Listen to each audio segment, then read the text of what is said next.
Hi everyone, welcome back to another video. So I'm going to be working on Ed again.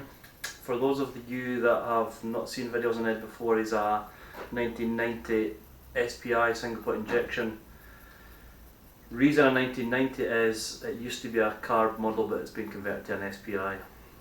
So I didn't do the conversion, it was like that when I bought it.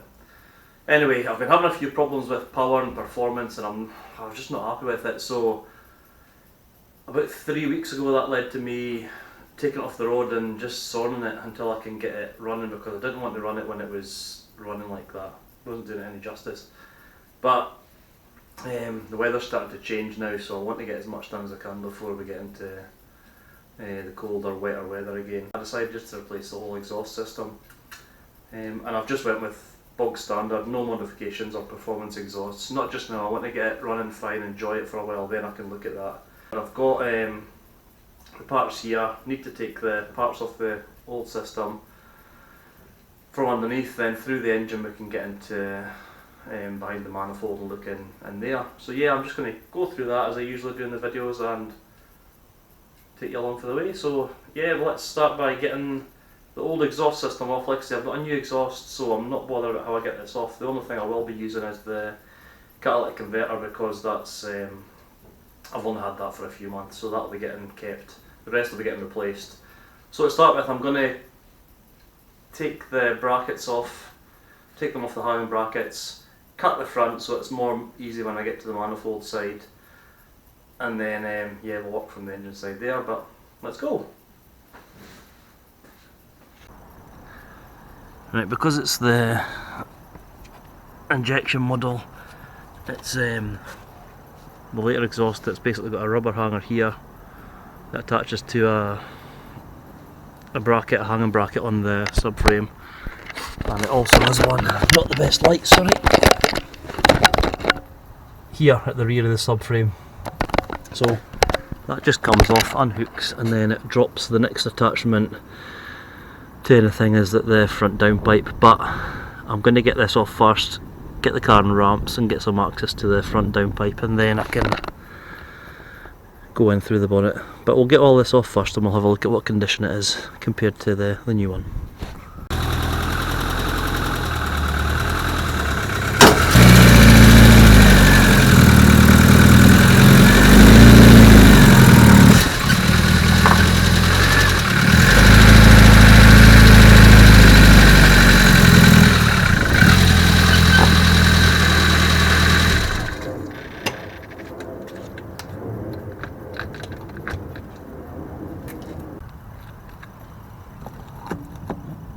Safety first. Right, so underneath the front of the car when it's on the ramps. So we've got the two hanging brackets at the back that I mentioned. I'll get them off in a minute. This bracket here has to come off to hold the downpipe still. One thing to watch is, I've only run this for a couple of minutes to get on the ramp, but it's still hot to the touch. Any longer and this thing gets hot, so don't burn yourself, whatever you do. So I'm going to go and get these hangers off, get this undone, save any messing about. You can see the state of this. This is just getting cut. Means I can lift all this away, and it means when I get into the manifold up there from above, I can just manoeuvre it one way or another quite easily without having to worry about the rest of all this. And yeah, this is done anyway. You can see it's all coming away here. We'll get a better look once it's off the car. So yeah, I'll just let the camera roll while I'm taking that off and this off and cutting this, and then I'll come back once that's on and we can compare the new and old exhausts.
So what seemed like a simple idea, just cut the pipes and lift it off, as always backfired because the pipes are just too wide to get in with the angle grinder. It gets so far without cutting anything else, you know.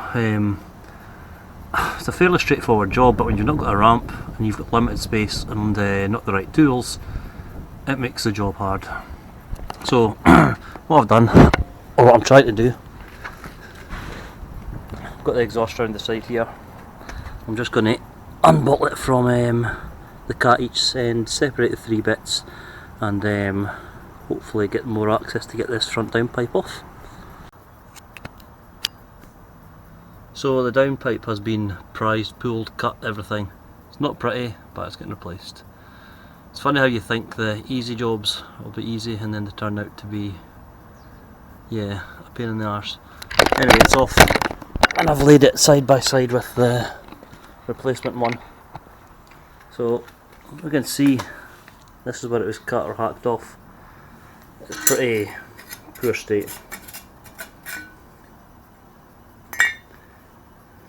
Falling apart. This was all ripped. It's all starting to come away here on the downpipe. You know, pretty nasty. No holes that I could see, so it wasn't blowing, but I don't think it was far away from it. And then the rear silencer, slightly different. Obviously this is an aftermarket part. This has been replaced at some point. Obviously it's a bit sportier, this one. Got a bit throatier noise with the back box here. And the pipe at the end's obviously nicer on the eye, whereas this is just like a big straw. But yeah, like I said, I'm putting it on so I can drive it and get everything done. There's always options down the line to upgrade, etc. But not just now. So that's all that off. I'm going to get Ed back off the ramp, get the old cat cleared up because I had to put quite a lot of paste on last time to seal all the leaks, basically, so I could do the thistle run. Done the job, but it's all to be cleaned off and then we can get it properly sealed with silicone and the gaskets I've got for it. So I'll go and get this cleaned up, get this car off the ramp, and then we can look at the access to the downpipe end to the manifold through the engine. But before we can do that on the SPI, there's a few things need moved out the way, as always with the Mini. Right, I need into the manifold, which is down here. So start from the top, systematically work our way down. So first thing I'm going to do, because I'm beside the electrics, is disconnect the battery. So what did I say in previous videos? Water. Every time you do a job on the Mini, you find another job. Without fail. So yeah, I'll need to find where that leak's coming from.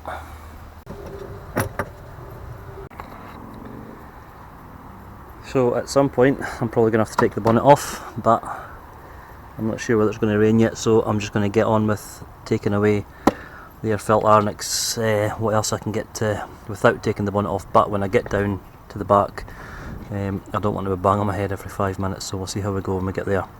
So onto the air filter, and let's get into this manifold.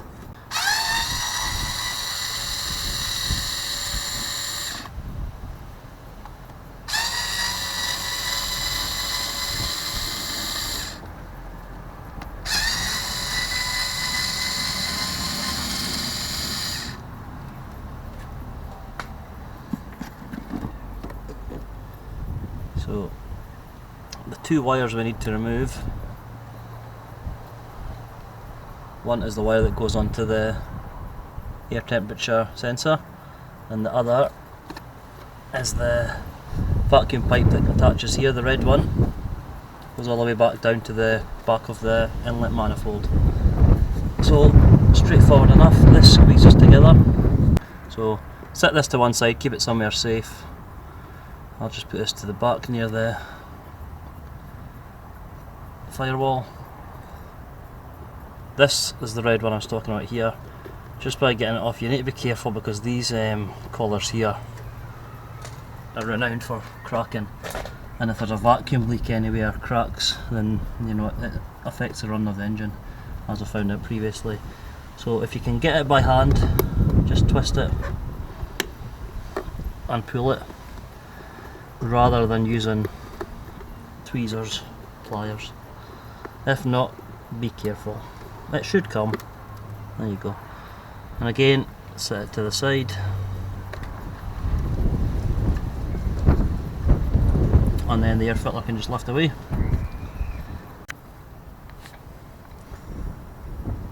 Right, to get these fuel pipes manoeuvrable, we need to undo this bolt. This just attaches to this bracket from the firewall here.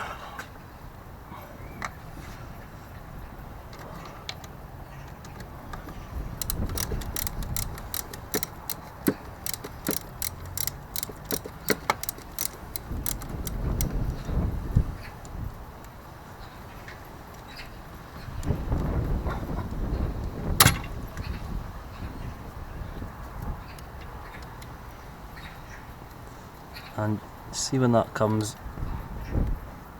loose so much, the pipes can then come out, and that can just be left there, otherwise it'll get lost. So yep, that's the pipe free here, pipe free here. Right, there's a few wiring harnesses that need disconnected from the injector housing. So you've got the one from the injector housing, the throttle potentiometer and the stepper motor. And oh, there's the counter if you're getting the bangs on the head. So one here, one in here, and the other one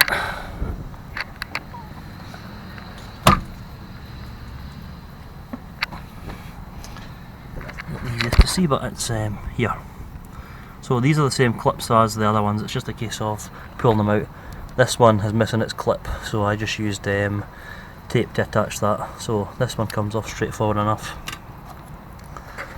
If you have a phone, take photos of this or note where they go, because if you're putting them all back on, it's easier seeing where they came off from to go on. So there's that one. This one, again, you push it and it just pulls off like that.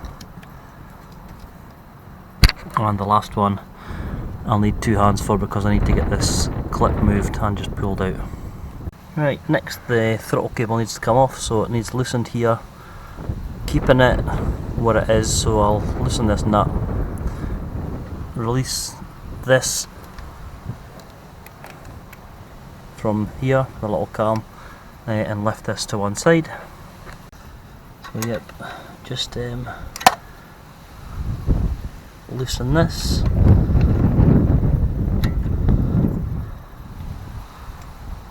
So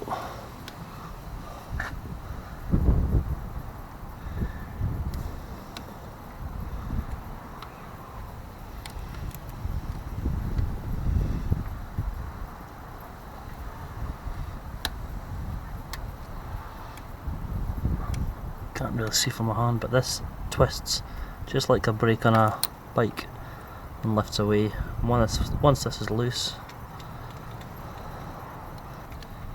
So this bit here, as you'll see, doesn't lift up past here because it narrows, so this has to come all the way off and it comes out and then lifts up. Likewise, this goes round here, then into the gap here. So that needs to come all the way off, fed out and then lift it up.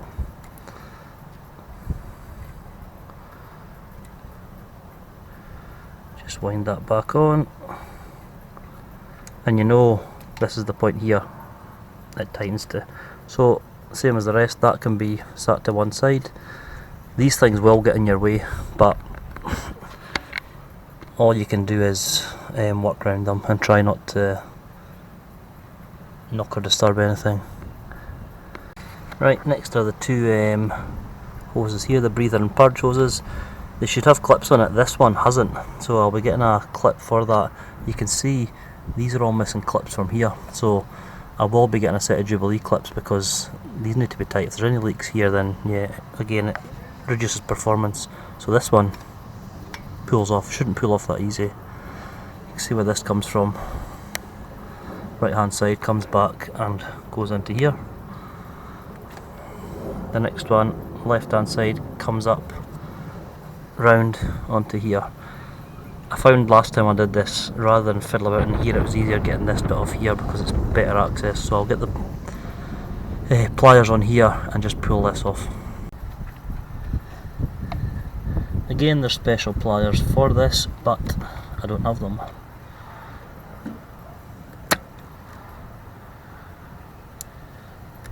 Yet, I don't have them yet. They're on the list, the ever-growing list. So once that's loose, it should just pull. But sometimes you might need to get a screwdriver in here just to break the seal that's been sitting for all the time. So if this is stuck, just twist it. I got some pliers, twisted it, and then it comes off. And like I say, it makes it a bit easier there. So that's basically these hoses disconnected now. So if you want lots of room and you want this completely disconnected, you can remove the two fuel pipes here just by holding onto this bit and disconnecting this. But you need to be aware of depressurising the fuel system, so doing it slowly to let the pressure out, otherwise it'll just shoot off. When I've done this before, the whole assembly can still stay connected to this because of these flexible hoses, and it all just lifted to the side. So yeah, we'll stop there. We'll go for that's part 1 and we'll continue the rest in part 2. So as always, thanks for watching, take care, and I'll see you in the next video. Not too long. Bye.